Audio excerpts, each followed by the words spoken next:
I'd like to tell you about the strangest secret in the world. Some years ago, the late Nobel Prize-winning Dr. Albert Schweitzer was being interviewed in London, and a reporter asked him, "Doctor, what's wrong with men today?" And the great doctor was silent a moment, and then he said, "Men simply don't think." It's about this that I want to talk with you. We live today in a golden age. This is an era that man has looked forward to, dreamed of, and worked toward for thousands of years. But since it's here, we pretty well take it for granted. We in America are particularly fortunate to live in the richest land that ever existed on the face of the earth, a land of abundant opportunity for everyone. But do you know what happens? Well, let's take 100 men who start even at the age of 25. Do you have any idea what will happen to those men by the time they're 65? These 100 men who all start even at the age of 25 believe they're going to be successful. If you asked any one of these men if he wanted to be a success, he'd tell you he did. And you'd notice that he was eager toward life, that there was a certain sparkle to his eye, an erectness to his carriage, and life seemed like a pretty interesting adventure to him. But by the time they're 65, 1 will be rich. 4 will be financially independent. 5 will still be working. 54 will be broke. Now think a moment. Out of the 100, only 5 make the grade. Now why do so many fail? What has happened to the sparkle that was there when they were 25? What's become of the dreams, the hopes, the plans? And why is there such a large disparity between what these men intended to do and what they actually accomplished? When we say about 5% achieve success, we have to define success. And here's the best definition I've ever been able to find. Success is the progressive realization of a worthy ideal. If a man is working toward a predetermined goal and knows where he's going, that man is a success. If he's not doing that, he's a failure. Success is the progressive realization of a worthy ideal. Rollo May, the distinguished psychiatrist, wrote a wonderful book called Man's Search for Himself. And in this book he says, the opposite of courage in our society is not cowardice. It is conformity. And there you have the trouble today. It's conformity, people acting like everyone else without knowing why, without knowing where they're going. Now think of it. In America right now, there are over 18 million people 65 years of age and older. And most of them are broke. They're dependent on someone else for life's necessities. Now, we learn to read by the time we're 7. We learn to make a living by the time we're 25. Usually by that time, we're not only making a living, we're supporting a family. And yet, by the time we're 65, we haven't learned how to become financially independent in the richest land that has ever been known. Why? We conform.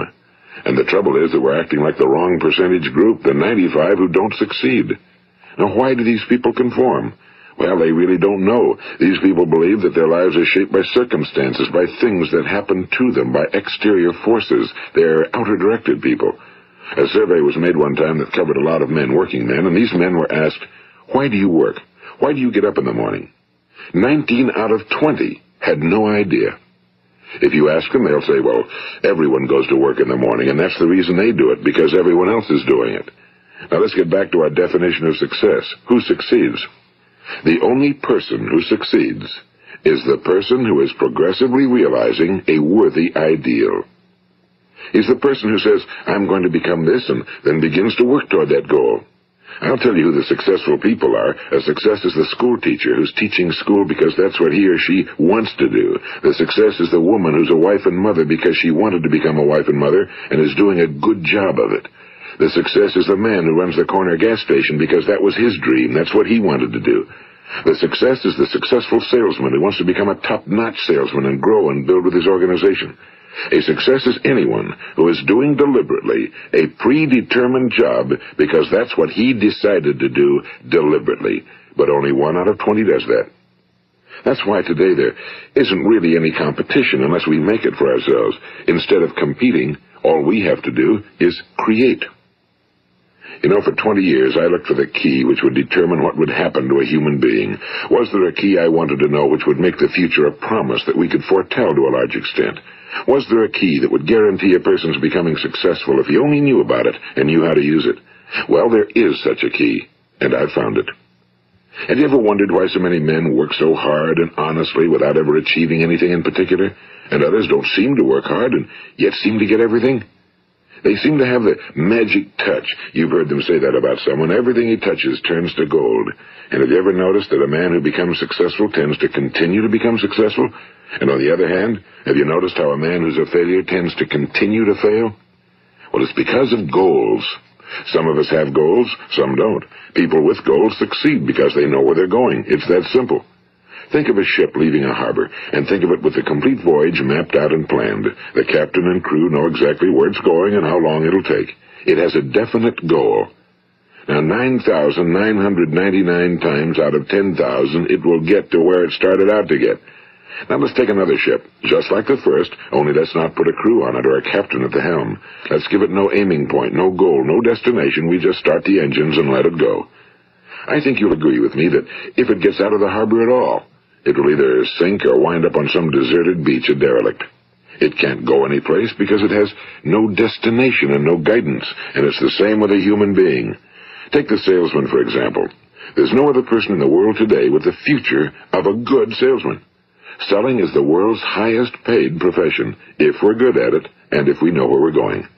Every company needs top-notch salesmen, and they reward those men. The sky's the limit for them. But how many can you find? Someone once said the human race is fixed, not to prevent the strong from winning, but to prevent the weak from losing. The American economy today can be likened to a convoy in time of war. The entire economy is slowed down to protect its weakest link, just as the convoy had to go at the speed that would permit its slowest vessel to remain in formation. That's why it's so easy to make a living today. It takes no particular brains or talent to make a living and support a family today. So we have a plateau of so-called security, if that's what a person's looking for. But we do have to decide how high above this plateau we want to aim. Now let's get back to the strangest secret in the world, the story that I wanted to tell you today. Why do men with goals succeed in life and men without them fail? Well, let me tell you something which, if you really understand it, will alter your life immediately. If you understand completely what I'm going to tell you from this moment on, your life will never be the same again. You will suddenly find that good luck just seems to be attracted to you. The things you want just seem to fall in line, and from now on you won't have the problems, the worries, the gnawing lump of anxiety that perhaps you've experienced before. Doubt, fear, well, they'll be things of the past. Here's the key to success and the key to failure. We become what we think about. Now let me say that again. We become what we think about. Throughout all history, the great wise men and teachers, philosophers and prophets have disagreed with one another on many different things. It's only on this one point that they are in complete and unanimous agreement. Listen to what Marcus Aurelius, the great Roman emperor, said. A man's life is what his thoughts make of it. Disraeli said this. Everything comes if a man will only wait. I've brought myself by long meditation to the conviction that a human being with a settled purpose must accomplish it, and that nothing can resist a will that will stake even existence for its fulfillment. Ralph Waldo Emerson said this, a man is what he thinks about all day long. William James said, the greatest discovery of my generation is that human beings can alter their lives by altering their attitudes of mind. And he also said, we need only in cold blood act as if the thing in question were real, and it will become infallibly real by growing into such a connection with our life that it will become real. It will become so knit with habit and emotion that our interest in it will be those which characterize belief. And he also said, if you only care enough for a result, you will almost certainly attain it. If you wish to be rich, you will be rich. If you wish to be learned, you will be learned. If you wish to be good, you will be good. Only you must then really wish these things and wish them exclusively, and not wish at the same time 100 other incompatible things just as strongly. In the Bible, you read in Mark 9:23, if thou canst believe, all things are possible to him that believeth. My old friend Dr. Norman Vincent Peale put it this way, this is one of the greatest laws in the universe. Fervently do I wish I had discovered it as a very young man. It dawned upon me much later in life, and I found it to be one of the greatest, if not my greatest discovery outside of my relationship to God. The great law, briefly and simply stated, is that if you think in negative terms, you will get negative results. If you think in positive terms, you will achieve positive results. That is the simple fact, he went on to say, which is at the basis of an astonishing law of prosperity and success. In 3 words, believe and succeed. William Shakespeare put it this way: our doubts are traitors and make us lose the good we oft might win by fearing to attempt. George Bernard Shaw said, people are always blaming their circumstances for what they are. I don't believe in circumstances. The people who get on in this world are the people who get up and look for the circumstances they want, and if they can't find them, make them. Well, it's pretty apparent, isn't it? And every person who discovered this for a while believed that he was the first one to work it out. We become what we think about. Now, it stands to reason that a person who's thinking about a concrete and worthwhile goal is going to reach it, because that's what he's thinking about, and we become what we think about. Conversely, the man who has no goal, who doesn't know where he's going, and whose thoughts must therefore be thoughts of confusion and anxiety and fear and worry, becomes what he thinks about. His life becomes one of frustration and fear and anxiety and worry. And if he thinks about nothing, he becomes nothing. Now, how does it work? Why do we become what we think about? Well, I'll tell you how it works as far as we know. Now, to do this, I want to tell you about a situation that parallels the human mind. Suppose a farmer has some land, and it's good fertile land. Now, the land gives the farmer a choice. He may plant in that land whatever he chooses. The land doesn't care. It's up to the farmer to make the decision. Now, remember, we're comparing the human mind with the land because the mind, like the land, doesn't care what you plant in it. It will return what you plant, but it doesn't care what you plant. Now, let's say that the farmer has 2 seeds in his hand. One is a seed of corn. The other is nightshade, a deadly poison. He digs 2 little holes in the earth, and he plants both seeds, one corn, the other nightshade. He covers up the holes, waters, and takes care of the land, and what will happen? Invariably, the land will return what's planted. As it's written in the Bible, as ye sow, so shall ye reap. Now remember, the land doesn't care. It'll return poison in just as wonderful abundance as it will corn. So up come the 2 plants, one corn, one poison. Now, the human mind is far more fertile, far more incredible and mysterious than the land, but it works the same way. It doesn't care what we plant. Success, failure. A concrete, worthwhile goal, or confusion. Misunderstanding, fear, anxiety, and so on.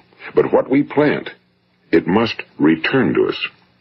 You see, the human mind is the last great unexplored continent on Earth. It contains riches beyond our wildest dreams. It will return anything we want to plant. Now, you might say, well, if that's true, why don't people use their minds more? Well, I think they've figured out an answer to that one, too. Our mind comes as standard equipment at birth. It's free, and things that are given to us for nothing we place little value on. Things that we pay money for, we value. The paradox is that exactly the reverse is true. Everything that's really worthwhile in life came to us free. Our minds, our souls, our bodies, our hopes, our dreams, our ambitions, our intelligence, our love of family and children and friends and country, all these priceless possessions are free. But the things that cost us money are actually very cheap and can be replaced at any time. A good man can be completely wiped out and make another fortune. He can do that several times. Even if our home burns down, we can rebuild it. But the things we got for nothing, we can never replace. The human mind isn't used because we take it for granted. Familiarity breeds contempt. It can do any kind of job we assign to it, but generally speaking, we use it for little jobs instead of big, important ones. Universities have proved that most of us are operating on about 10% or less of our abilities. So decide now, what is it you want? Plant your goal in your mind. It's the most important decision you'll ever make in your entire life. What is it you want? Do you want to be an outstanding salesman? A better worker at your particular job? Do you want to go places in your company? In your community? Do you want to get rich? All you've got to do is plant that seed in your mind, care for it, work steadily toward your goal, and it will become a reality. It not only will, there's no way that it cannot. You see, that's a law, like the laws of Sir Isaac Newton, the laws of gravity. If you get on top of a building and jump off, you'll always go down. You'll never go up, and it's the same with all the other laws of nature. They always work. They're inflexible. Think about your goal in a relaxed, positive way. Picture yourself in your mind's eye as having already achieved this goal. See yourself doing the things you will be doing when you've reached your goal. Ours has been called the phenobarbital age, the age of ulcers and nervous breakdowns and tranquilizers, at a time when medical research has raised us to a new plateau of good health and longevity. Far too many of us worry ourselves into an early grave, trying to cope with things in our own little personal ways, without learning a few great laws that will take care of everything for us. These things we bring on ourselves through our habitual way of thinking. Every one of us is the sum total of his own thoughts. He is where he is because that's exactly where he really wants to be, whether he'll admit that or not. Each of us must live off the fruit of his thoughts in the future, because what you think today and tomorrow, next month and next year, will mold your life and determine your future. You're guided by your mind. I remember one time I was driving through eastern Arizona, and I saw one of those giant earth-moving machines roaring along the road at about 35 miles an hour with what looked like 30 tons of dirt in it. A tremendous, incredible machine, and there was a little man perched way up on top with the wheel in his hands guiding it. And as I drove along, I was struck by the similarity of that machine to the human mind. Just suppose you're sitting at the controls of such a vast source of energy. Are you going to sit back and fold your arms and let it run itself into a ditch? Or are you going to keep both hands firmly on the wheel and control and direct this power to a specific, worthwhile purpose? It's up to you. You're in the driver's seat. You see, the very law that gives us success is a two-edged sword. We must control our thinking. The same rule that can lead a man to a life of success, wealth, happiness, and all the things he ever dreamed of for himself and his family. That very same law can lead him into the gutter. It's all in how he uses it, for good or for bad. This is the strangest secret in the world. Now, why do I say it's strange, and why do I call it a secret? Actually, it isn't a secret at all. It was first promulgated by some of the earliest wise men, and it appears again and again throughout the Bible, but very few people have learned it, understand it. That's why it's strange, and why for some equally strange reason it virtually remains a secret. I believe that you could go out and walk down the main street of your town and ask one man after another what the secret of success is, and you probably wouldn't run into one man in a month who could tell you. Now, this information is enormously valuable to us if we really understand it and apply it. It's valuable to us not only for our own lives, but the lives of those around us, our families, employees, associates, and friends. Life should be an exciting adventure. It should never be a bore. A man should live fully, be alive. He should be glad to get out of bed in the morning. He should be doing a job he likes to do because he does it well. One time I heard Grove Patterson, the great late editor-in-chief of the Toledo Daily Blade, make a speech, and as he concluded his speech, he said something I've never forgotten. He said, "My years in the newspaper business have convinced me of several things. Among them, that people are basically good, and that we came from someplace, and we're going someplace. So we should make our time here an exciting adventure. The architect of the universe didn't build a stairway leading nowhere." And the greatest teacher of all, the carpenter from the plains of Galilee, gave us the secret time and time again. As ye believe, so shall it be done unto you. I've explained the strangest secret in the world and how it works. Now, on this side, I want to explain how you can prove to yourself the enormous returns possible in your own life by putting this secret to a practical test. I want you to make a test that will last 30 days. It isn't going to be easy, but if you'll give it a good try, it will completely change your life for the better. Now, back in the 17th century, Sir Isaac Newton, the English mathematician and natural philosopher, gave us some natural laws of physics which apply as much to human beings as they do to the movement of bodies in the universe. And one of these laws is that for every action, there is an equal and opposite reaction. Simply stated, as it applies to you and me, it means we can achieve nothing without paying the price. The results of your 30-day experiment will be in direct proportion to the effort you put forth. To be a doctor, you must pay the price of long years of difficult study. To be successful in selling, and remember that each of us succeeds to the extent of his ability to sell. Selling our families on our ideas, selling education in schools, selling our children on the advantages of living the good and honest life, selling our associates and employees on the importance of being exceptional people. To, of course, the profession of selling itself. But to be successful in selling our way to the good life, we must be willing to pay the price. Now, what is that price? Well, it's many things. First, it's understanding emotionally, as well as intellectually, that we literally become what we think about, that we must control our thoughts if we're to control our lives. It's understanding fully that as ye sow, so shall ye reap. Second, it's cutting away all fetters from the mind and permitting it to soar as it was divinely designed to do. It's the realization that your limitations are self-imposed and that the opportunities for you today are enormous beyond belief. It's rising above narrow-minded pettiness and prejudice.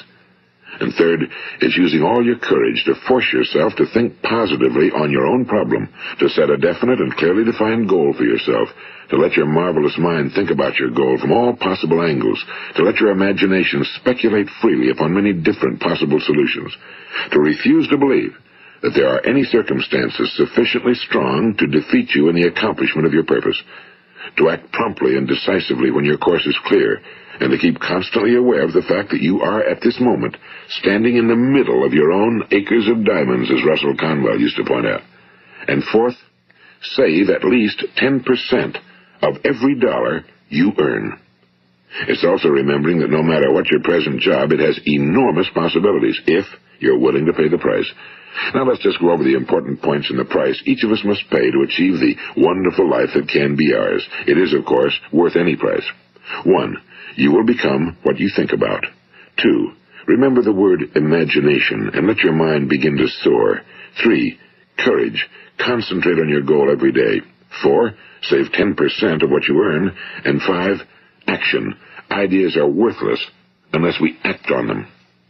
Now, I'll try to outline the 30-day test I want you to make. Keep in mind that you have nothing to lose by making this test and everything you could possibly want to gain. There are two things that may be said of everyone.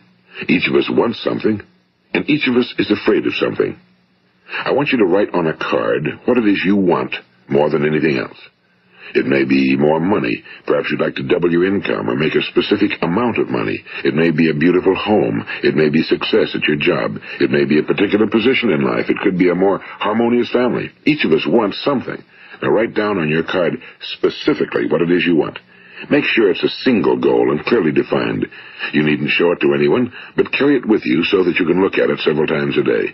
Think about it in a cheerful, relaxed, positive way each morning when you get up, and immediately you have something to work for, something to get out of bed for, something to live for. Look at it every chance you get during the day and just before going to bed at night. And as you look at it, remember that you must become what you think about, and since you're thinking about your goal, you realize that soon it will be yours. In fact, it's yours really the moment you write it down and begin to think about it. Look at the abundance all around you as you go about your daily business. You have as much right to this abundance as any other living creature. It's yours for the asking. Now we come to the difficult part. Difficult because it means the formation of what is probably a brand new habit, and new habits are not easily formed. Once formed, however, it will follow you for the rest of your life. Stop thinking about what it is you fear. Each time a fearful or negative thought comes into your consciousness, replace it with a mental picture of your positive and worthwhile goal. And there will come times when you'll feel like giving up. It's easier for a human being to think negatively than positively. That's why only 5% are successful. You must begin now to place yourself in that group.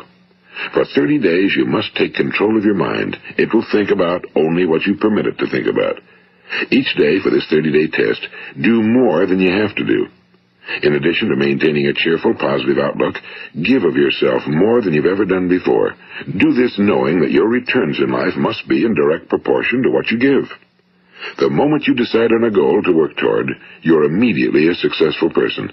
You are then in that rare and successful category of people who know where they're going. Out of every 100 people, you belong to the top 5. Don't concern yourself too much with how you're going to achieve your goal. Leave that completely to a power greater than yourself. All you have to do is know where you're going. The answers will come to you of their own accord and at the right time. Remember these words from the Sermon on the Mount, and remember them well. Keep them constantly before you this month of your test. Ask, and it shall be given you. Seek, and ye shall find. Knock, and it shall be opened unto you.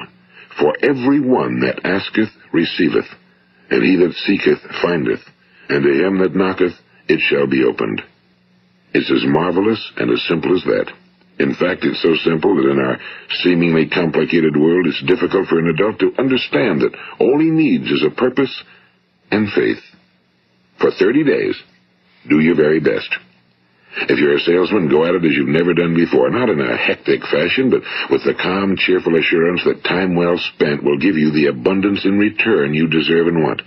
If you're a homemaker, devote your 30-day test to completely giving of yourself without thinking about receiving anything in return, and you'll be amazed at the difference it makes in your life. No matter what your job, do it as you've never done it before for 30 days. And if you've kept your goal before you every day, you'll wonder and marvel at this new life you've found. Dorothea Brand, the outstanding editor and writer, discovered it for herself and tells about it in her fine book, Wake Up and Live. Her entire philosophy is reduced to the words, act as though it were impossible to fail. She made her own test with sincerity and faith, and her entire life was changed to one of overwhelming success. Now, you make your test for 30 full days. Don't start your test until you've made up your mind to stick with it. You see, by being persistent, you're demonstrating faith. Persistence is simply another word for faith. If you didn't have faith, you'd never persist. If you should fail during your first 30 days, by that I mean suddenly find yourself overwhelmed by negative thoughts, you've got to start over again from that point and go 30 more days. Gradually, your new habit will form until you find yourself one of that wonderful minority to whom virtually nothing is impossible. And don't forget the card. It's vitally important as you begin this new way of living. On one side of the card, write your goal, whatever it may be. On the other side, write the words we've quoted from the Sermon on the Mount. Ask, and it shall be given you. Seek, and ye shall find. Knock, and it shall be opened unto you. Nothing great was ever accomplished without inspiration. See that during these crucial first 30 days, your own inspiration is kept at a peak. And above all, don't worry. Worry brings fear, and fear is crippling. The only thing that can cause you to worry during your test is trying to do it all yourself. Know that all you have to do is hold your goal before you. Everything else will take care of itself. Remember also to keep calm and cheerful. Don't let petty things annoy you and get you off course. Now, since making this test is difficult, some will say, why should I bother? Well, look at the alternative. No one wants to be a failure. No one really wants to be a mediocre individual. No one wants a life constantly filled with worry and fear and frustration. Therefore, remember that you must reap that which you sow. If you sow negative thoughts, your life will be filled with negative things. If you sow positive thoughts, your life will be cheerful, successful, and positive. Now, gradually, you will have a tendency to forget what you've heard on this recording. Play it often. Keep reminding yourself of what you must do to form this new habit. Gather your whole family around at regular intervals and listen to what's been said here. You know, most men will tell you that they want to make money without understanding the law. The only people who make money work in a mint. The rest of us must earn money. This is what causes those who keep looking for something for nothing or a free ride to fail in life. The only way to earn money is by providing people with services or products which are needed and useful. We exchange our time and our product or service for the other man's money. Therefore, the law is that our financial return will be in direct proportion to our service. Now, success is not the result of making money. Making money is the result of success, and success is in direct proportion to our service. Most people have this law backwards. They believe that you're successful if you earn a lot of money. The truth is that you can only earn money after you're successful. It's like the story of the man who sat in front of the stove and said to it, "Give me heat, and then I'll add the wood." How many men and women do you know, or do you suppose there are today, who take the same attitude toward life? There are millions. We've got to put the fuel in before we can expect heat. Likewise, we've got to be of service first before we can expect money. Don't concern yourself with the money. Be of service. Build, work, dream, create. Do this, and you'll find there's no limit to the prosperity and abundance that will come to you. Prosperity, you know, is founded upon a law of mutual exchange. Any person who contributes to prosperity must prosper in turn himself. Sometimes the return will not come from those you serve, but it must come to you from someplace, because that's the law. For every action, there is an equal and opposite reaction. As you go daily through your 30-day test period, remember that your success will always be measured by the quality and quantity of service you render, and money is a yardstick for measuring this service. No man can get rich himself unless he enriches others. Now, there are no exceptions to a law. You can drive down any street in America and from your car estimate the service that's being rendered by the people living on that street. Had you ever thought of this yardstick before? It's interesting. Some, like ministers and priests and other devoted people, measure their returns in the realm of the spiritual, but again, their returns are equal to their service. Once this law is fully understood, any thinking person can tell his own fortune. If he wants more, he must be of more service to those from whom he receives his return. If he wants less, he has only to reduce his service. This is the price you must pay for what you want. If you believe you can enrich yourself by deluding others, you can end only by deluding yourself. It may take some time, but just as surely as you breathe, you'll get back what you put out. Don't ever make the mistake of thinking you can avert this. It's impossible. The prisons and the streets where the lonely walk are filled with people who tried to make new laws just for themselves. We may avoid the laws of man for a while, but there are greater laws that cannot be broken. An outstanding medical doctor recently pointed out 6 steps that will help you realize success. 1. Set yourself a definite goal. 2. Quit running yourself down. 3. Stop thinking of all the reasons why you cannot be successful and instead think of all the reasons why you can. 4. Trace your attitudes back through your childhood and try to discover where you first got the idea you couldn't be successful, if that's the way you've been thinking. 5. Change the image you have of yourself by writing out a description of the person you would like to be. And 6. Act the part of the successful person you have decided to become. The doctor who wrote those words is a noted West Coast psychiatrist, Dr. David Harold Fink. Do what the experts since the dawn of recorded history have told you you must do. Pay the price by becoming the person you want to become. It's not nearly as difficult as living unsuccessfully. Make your 30-day test, then repeat it again, and each time it will become more a part of you until you'll wonder how you could ever have lived any other way. Live this new way and the floodgates of abundance will open and pour over you more riches than you may have dreamed existed. Money? Yes, lots of it. But what's more important, you'll have peace. You'll be in that wonderful minority who lead calm, cheerful, successful lives. Start today. You have nothing to lose, but you have a whole life to win. This is Earl Nightingale, and thank you.